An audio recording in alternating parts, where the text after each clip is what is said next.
अस्सलाम वालेकुम। 9th class बच्चों, जो हम लोगों ने कल टॉपिक पढ़ा था वो था हमारे पास ट्रांसपोर्ट। जो हम लोगों ने आज टॉपिक पढ़ना है वो उसी से रिलेट करता हुआ टॉपिक है, वो है internal structure of fruit and Uptake of water and salt. ठीक है, हम लोग इसमें पढ़ेंगे इंटरनल स्ट्रक्चर ऑफ फ्रूट। हम लोग पहले भी पढ़ चुके हैं बच्चों, और किस तरह जो है रूट्स पानी को लेती हैं फ्रॉम द सॉइल और किस तरह वो ऊपर वाले पार्ट्स तक पहुँचाती हैं, ये सारी बातें आज हम करेंगे। ठीक है, ओके।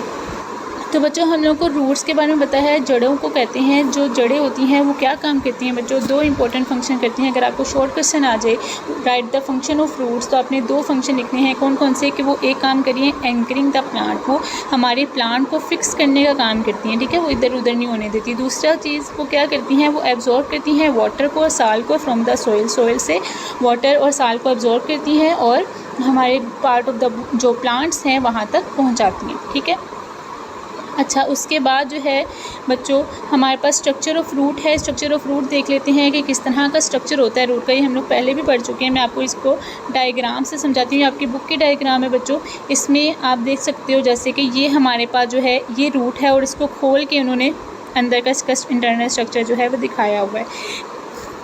बच्चों, हम लोग इसको शुरू करते हैं सेंटर से। तो सेंटर से आप देखें, ये जो सेंटर एरिया है यहाँ पे हमारे पास कंडक्टिव टिश्यूज़ प्रेजेंट होते हैं। ठीक है, कंडक्टिव टिश्यूज़ इस तरह के टिश्यूज़ होते हैं बच्चों, जो कि वाटर को या साल्ट को या फूड को जो है वो कंडक्ट करते हैं। ठीक है, मतलब कि लेते हैं और फिर वो different part of the plant body तक पहुँचाते हैं। ठीक है, वो कंडक्टिव टिश्यूज़ जो हैं वो कौन से होते हैं आप लोग जानते हैं, वो होते हैं हमारे पास जाइलम एंड फ्लोएम। ठीक है, तो जाइलम एंड फ्लोएम को हम लोग एक तो कहते हैं वस्कुलर बंडल्स या वस्कुलर टिश्यू, और दूसरा हम उसका नाम लेते हैं कंडक्टिव टिश्यूज़। ठीक है, अब इनके जो कंडक्टिव टिश्यूज़ हैं बच्चों, उनके बाहर एक लेयर होती है, सिंगल सेल की लेयर होती है जिसको हम कहते हैं पेरीसाइकल।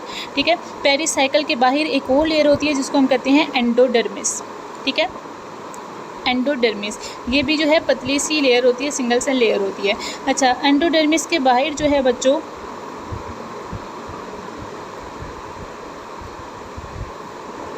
एंडोडर्मिस के बाहर बच्चों ब्रॉड सेल्स होते हैं, मोटे मोटे सेल्स होते हैं। ठीक है, जैसे आपको ये नज़र आ रहे हैं, ये वाले ये ब्रॉड सेल्स होती हैं, काफ़ी ज़्यादा फैले हुए सेल्स होती हैं। ठीक है, वो कहाँ पे होती हैं? वो एंडोडर्मिस के बाहर एक लेयर होती है ब्रॉड सेल्स की, उनको हम कहते हैं कॉर्टेक्स। ठीक है, उनको हम क्या कहते हैं? कॉर्टेक्स। अब कॉर्टेक्स जो है उसके बाहर एक लेयर लगी होती है, सिंगल सेल ही लेयर है, जिसको हम क्या नाम देते हैं? Epidermis. And we all know that epidermis is the outermost layer of anything. ठीक है, या प्लांट्स की अगर हम बात करें तो प्लांट्स की जो आउटर मोस्ट लेयर है उसको हम क्या कहते हैं? एपिडर्मिस। ठीक है, एपिडर्मिस की ये आप बाहर ये देख रहे हो, ये एक्सटेंशंस हैं, these are the extensions of epidermis. ठीक है, इस एक्सटेंशंस को हम लोग नाम देते हैं रूट हेयर्स का। क्या नाम देते हैं? रूट हेयर्स का नाम देते हैं। ठीक है, रूट हेयर्स जो है वो क्या काम करते हैं बच्चों? रूट हेयर जो होती हैं they increases the surface area of epidermis. ठीक है, वो वाटर अपटेक के लिए सरफेस एरिया को बढ़ा देती है। रूट हेयर का अगर आपको फंक्शन पूछ लिया जाए कि रूट हेयर का फंक्शन क्या है, तो आपने कहना है कि वो क्या करते हैं? Increases the surface area of epidermis या वाटर इनटेक। अच्छा, उसके बाद ये आपको यही बातें जो मैंने अभी बताई उसको पढ़ भी लेते हैं एक बार बच्चों। तो जो स्ट्रक्चर ऑफ रूट है वो क्या होता है? एपिडर्मिस होती है। एपिडर्मिस जो है it is the outer most single layer. Epidermis क्या होती है? It is the outermost layer. ठीक है, सबसे बाहर वाली लेयर को कहते हैं। अब एपिडर्मिस के पास टाइनी हेयर लाइक स्ट्रक्चर्स होते हैं जिनको हम लोग नाम देते हैं रूट हेयर्स का। रूट हेयर क्या करती हैं? Increases the surface area of water and salt Uptake. Water और साल्ट को लेने का जो सरफेस एरिया है वो बढ़ जाता है। किस तरह बढ़ जाता है? देखो बच्चों, जैसे कि हमारे पास ये एक एपिडर्मिस है, अगर मैं आपको बताऊँ, ये एक एपिडर्मिस है। ठीक है, एपिडर्मिस यहाँ पे हमारा रूट हेयर बढ़ गया, इधर भी रूट हेयर लगा हुआ है, लेकिन यहाँ पे जो है इस एरिया में रूट हेयर नहीं है। अब मुझे बताओ, जब हम लोग वाटर जो है जब अंदर आएगा तो वाटर यहाँ से भी अंदर आ सकता है, इधर से भी आ सकता है, इधर से भी, हर जगह से आ सकता है। ठीक है, जब अगर और यहाँ पे इस एरिया में जब वाटर अंदर आएगा तो उसके पास सिर्फ यही एक सरफेस एरिया होगा, इसी एरिया से वो अंदर आ सकता है। ठीक है, तो रूट हेयर क्या कर रही है बच्चों? वाटर इनटेक की जो कैपेसिटी है उसको बढ़ा देती है। ठीक है, अच्छा, उसके बाद जो है अब क्या है, ये क्या मैंने आपको बताया, this is the function of root hair. Short question आ सकता है, आपने इसको यहाँ से याद करना है। अच्छा, इसके बाद जो है एपिडर्मिस के बाद हमारे पास अंदर वाली लेयर है जिसको हम कहते हैं कॉर्टेक्स। ठीक है, क्या कहते हैं? Cortex. Cortex is the broad zone of cells, बहुत मोटे मोटे सेल्स होती हैं इनसाइड द एपिडर्मिस। कॉर्टेक्स के अंदर एक लेयर है दैट इज़ कॉल्ड एंडोडर्मिस। जिसका क्या नाम है, endodermis. Endodermis is the inner most boundary of cortex that receive water from the cortex, जो कि क्या करती है, वाटर को कॉर्टेक्स से लेती है। Pericycle is the narrow layer of cells, ये हमारे पास पतले पतले से सेल्स होते हैं जो कि कहाँ पे प्रेजेंट है, इनर साइड ऑफ एंडोडर्मिस। उसके बाद आते हैं हमारे पास कंडक्टिव टिश्यूज़ या वस्कुलर बंडल, जिनमें हमारे पास जाइलम्स एंड फिलोएम आते हैं। These are present in the inner most region of root, जो रूट का जो दरमियाना हिस्सा है, सेंटर ऑफ द रूट आप समझ लो, जो क्या प्रेजेंट है वहाँ पे वस्कुलर बंडल्स प्रेजेंट है। Clear, okay. नेक्स्ट जो है हमारे पास मैकेनिज़्म है, एक लॉन्ग क्वेश्चन है, आपको जो मैंने आपको बताया था शुरू में कि ये लॉन्ग क्वेश्चन है, इंपॉर्टेंट है, आ सकता है। तो इसमें आपने इसी तरह हेडिंग्स बनानी है बच्चों, पहले स्ट्रक्चर एक्सप्लेन करना है, उसके बाद आपने mechanism of water and salt Uptake की हेडिंग बनानी है, उसके बाद इस तरह पॉइंट्स लिख देना, ठीक है। अब इसमें जो है आपकी बुक में जो है वो हेडिंग्स भी बनी हुई है, आप उस तरह भी बना सकते हो। ओके बच्चों, मैकेनिज़्म में देखो होता क्या है, जब हमारे पास वाटर जो है वो आता है, वाटर हम लोगों ने अंदर लेकर जाना है अपनी प्लांट की बॉडी के अंदर, ठीक है। अगर बच्चों मैं आपको डायग्राम से इसको समझाने की कोशिश करती हूँ, तो आप ये देखो कि हमारे पास होना क्या है कि वाटर ने जो है वो अंदर जाना है, ठीक है, रूट्स के ज़रिए। अब वो होगा क्या कि वाटर जो है हम लोगों ने पहले पढ़ा, कल के टॉपिक में हम लोगों ने पढ़ा था कि वाटर जो है उसकी मूवमेंट जो है कौन से प्रोसेस के थ्रू होती है, उसकी मूवमेंट जो होती है बच्चों ऑस्मोसिस के through. Osmosis is the process हम लोगों ने पढ़ा था, it is the movement of water molecule from the area of lower concentration to the area of higher concentration of solute, ठीक है। तो इसका मतलब क्या है, अब हमारे पास ऑस्मोसिस करवाने के लिए जो पानी है, जैसे आप समझ लो ये हमारे पास रूट हेयर है, रूट हेयर ने ही पकड़ना है ना पानी को। अब यहाँ पे जैसे वाटर के मैंने मॉलिक्यूल्स बना दिए, ठीक है, ये वाटर के मॉलिक्यूल्स थे यहाँ पे प्रेजेंट थे। अब होगा क्या कि हमारे पास जो वाटर के अंदर साल्ट की जो कंसनट्रेशन है बच्चों वो कम होती है as compare to the root hair, ठीक है।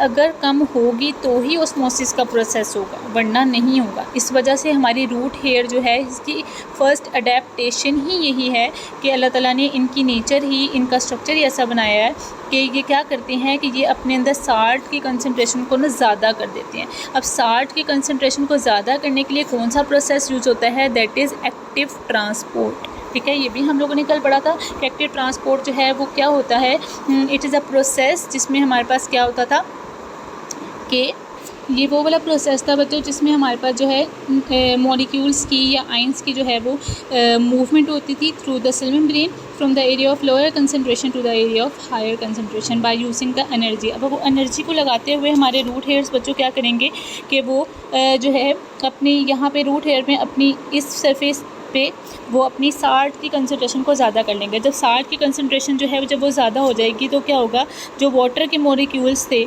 उसके अंदर तो ऑलरेडी सोल्यूट की कंसनट्रेशन या साल्ट की कंसनट्रेशन कम है और रूट के अंदर ज़्यादा है। अब प्रोसेस स्टार्ट होगा कॉल्ड ऑस्मोसिस। ऑस्मोसिस का प्रोसेस शुरू होगा जिसमें क्या होगा, वाटर के जो मॉलिक्यूल होंगे यहाँ से सॉइल के अंदर जो वाटर के मॉलिक्यूल हैं वो मूव करेंगे टुवर्ड्स द रूट हेयर्स, ठीक है। वो रूट हेयर की तरफ मूव करना शुरू कर देंगे। जब वो रूट हेयर में अंदर हमारे रूट्स की तरफ जाना शुरू हो जाएंगे वाटर के मॉलिक्यूल्स, ठीक है, किस प्रोसेस के थ्रू, ऑस्मोसिस के थ्रू। क्लियर हो गया।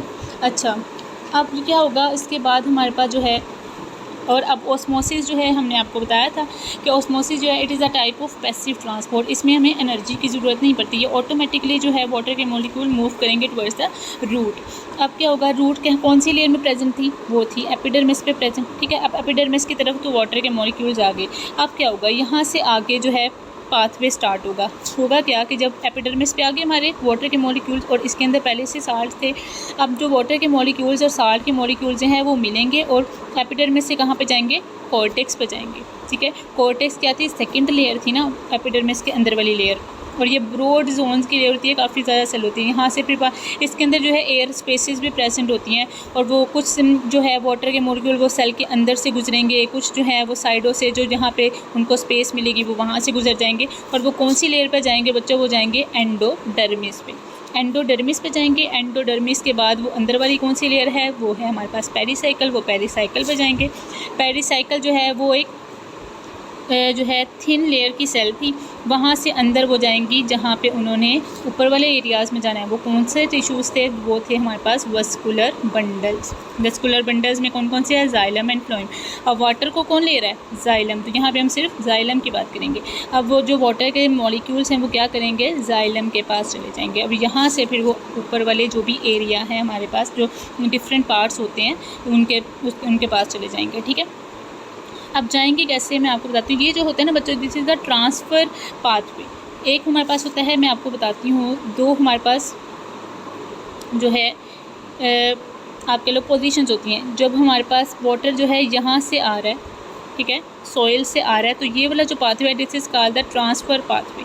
फिर वो जाएगा जब प्लांट के ऊपर, प्लांट के अंदर ऊपर जाना है, तो वो होता है हमारे पास लॉन्गिट्यूडनल पाथवे। ठीक है, तो ये हमने पढ़ा है अभी, ट्रांसफ़र पाथवे पढ़ा है वाटर का। ओके, नेक्स्ट जो है अब हमारे पास क्या होगा? जब वो जाइलम के अंदर चले जाएंगे। अब जाइलम जो है बच्चों वो पाइप्स हैं, जैसे पाइप्स होते हैं ना जो घरों में लगे होते हैं, उसी तरह के आप समझ लो पाइप्स हैं। अब वो जाइलम के जो पाइप्स हैं ना वो आगे जुड़े हुए होते हैं स्टेम्प के पाइप के साथ। जैसे कि ये जाइलम का पाइप है, ये जुड़ा हुआ है आगे स्टेम्प के पाइप के साथ। ठीक है, तो क्या करेगा? जब पानी जाइलम के पाइप्स के अंदर आएगा तो वो आगे कनेक्ट है स्टेम्प के पाइप के साथ, जो कि सिमिलर स्ट्रक्चर के पाइप्स हैं। तो वो पानी जो है स्टेम्प के पास चला जाएगा, फिर स्टेम्प से आगे वो फर्दर ऊपर जितनी भी पार्ट ऑफ द बॉडी हैं, प्लांट्स की लीव्स हैं, फ्लावर्स हैं, वो हर जगह पे पानी पहुँच जाएगा। ठीक है, होप सो आप लोगों को समझ आ गई होगी। हम लोग इसकी एक बार रीडिंग भी कर लेते हैं बच्चों। ये मैकेनिज़्म है। मैकेनिज़्म में देखो आप कि water and salt Uptake is carried out by different processes. Different processes से होती थी। कौन कौन से प्रोसेसेस हैं हमारे पास? ऑस्मोसिस का प्रोसेस है, जिससे वाटर जाना है। डिफ्यूजन का प्रोसेस है, जिससे जो साल्ट के मॉलिक्यूल्स हैं या एयर के मॉलिक्यूल्स हैं उन्होंने जाना है। ठीक है, उसके बाद पैसिव ट्रांसपोर्ट है, पैसिव ट्रांसपोर्ट के जरिए जाता है। और एक्टिव ट्रांसपोर्ट भी एक प्रोसेस होता है जो कि हमारे रूट सेल्स के अंदर होता है। अच्छा, अब ऑस्मोसिस क्या है? It is a process by which water from the soil enters into the root. वो ऑस्मोसिस वो प्रोसेस है जिससे क्या होना है? वाटर ने जाना है। उसके बाद सॉइल वाटर, जो सॉइल के अंदर जो वाटर है उसकी जो है क्या है? उसके पास लोअर कंसनट्रेशन ऑफ साल्ट है, उसके पास साल्ट की कंसनट्रेशन कम है as compare to the root hair. ठीक है, ये अल्लाह ताला ने नेचुरली उनको रूट हेयर को ज़्यादा जो है सॉल्यूट की या साल्ट की कंसनट्रेशन दी हुई है। अब रूट हेयर क्या करते हैं? Take more salt by active transport. वो क्या करते हैं? एक्टिव ट्रांसपोर्ट, मतलब एनर्जी लगाते हुए वो क्या करेंगे? अपने अंदर और ज़्यादा से ज़्यादा जो है सॉल्यूट को या फिर साल्ट्स को स्टोर करना शुरू कर देंगे। Due to the difference in the concentration of salt, अब साल्ट की जो है डिफरेंस की वजह से इन दोनों के दरमियान जो है डिफरेंस आ गया। पानी के अंदर साल्ट की कंसनट्रेशन कम है और रूट के अंदर ज़्यादा है। तो इस डिफरेंस की वजह से क्या होगा? अब जो वाटर है वो ऑस्मोसिस के प्रोसेस के थ्रू मूव करना शुरू कर देगा। कहाँ पे? Towards the roots. ठीक हो गया? Osmosis is the process of movement of water molecule from the region of lower solute concentration to the region of higher solute concentration. ये आपको डेफिनेशन आनी चाहिए। अच्छा, उसके बाद है root, from the root hair. वो क्या होगा? रूट हेयर से वाटर जो है वाटर के साथ डिजोल्व साल्ट भी हैं, जाहिर सी बात है, वो भी आएंगे। तो वो मूव करेंगे other part of the cells की तरफ। एपिडर्मिस से आगे जाएंगे कहाँ पे? कॉर्टेक्स पे, भी कॉर्टेक्स से वो जाएंगे एंडोडर्मिस पे, एंडोडर्मिस से वो जाएंगे पेरिसाइकिल पे, भी वो जाइलम टिश्यूज़ के बाद चले जाएंगे। ठीक है, ओके, ये पाथवे है। ये आपको शॉर्ट जो है मैंने आपको बस समरी के तौर पे जो है ये आप कर लेना। अगर शॉर्ट क्वेश्चन आ गया कि right the flow sheet of pathway of water absorption, तो आप लोग ये फ्लो शीट बना देना। उसमें क्या होगा? सबसे पहला स्टेप है हमारे पास ये सॉइल। सॉइल से कहाँ पे जाएंगे? वो रूट हेयर्स पे जाएंगे। रूट हेयर से कहाँ पे जाएंगे? एपिडर्मिस पे जाएंगे। एपिडर्मिस से कहाँ पे जाएंगे? कॉर्टेक्स पे जाएंगे। कॉर्टेक्स के बाद वो जाएंगे एंडोडर्मिस पे। एंडोडर्मिस के बाद पेरिसाइकिल और फिर वो रूट जाइलम के बाद चले जाएंगे। ठीक है, तो ये था आज का टॉपिक हमारा। अच्छा, उसके बाद एक और जो है ये छोटा सा मैं आपको बता देती हूँ, वस्कुलर बंडल्स जो है वो किस तरह से काम करते हैं। ये मैं आपको पहले भी बता चुकी हूँ कि वस्कुलर बंडल जो है वो कौन से होते हैं? Xylem and phloem. ये होती हैं in the form of pipes. Pipes के फॉर्म में प्रेजेंट होती हैं जो कि कनेक्ट होते हैं पाइप ऑफ द स्टेम के साथ। ठीक है, ये हमारे पास अगर रूट का है, रूट है, जाइलम है रूट की, तो वो आगे कनेक्ट होगा जाइलम ऑफ स्टेम के साथ। ठीक है, अब ये दोनों जो पाइप हैं वो सिमिलर स्ट्रक्चर के होते हैं। तो पानी यहाँ पे आएगा, यहाँ से आगे वो कनेक्ट है रूट स्टेम के साथ। तो क्या होगा? Water from the pericycle moves into the xylem of the roots from where it will be transported to the xylem of stem. यहाँ से जाइलम ऑफ रूट तक आया, जाइलम ऑफ रूट से कहाँ पे जाएगा? जाइलम ऑफ स्टेम से, और स्टेम पे आगे फिर वो whole part of the body जो है प्लांट की वहाँ तक पानी को पहुँचा देगी। सो होप सो आप लोगों को आज का लेक्चर समझ आया होगा। जिसको नहीं समझ आया आप लोग मुझसे पूछ लीजिएगा। ठीक है, ओके, अल्लाह हाफिज़।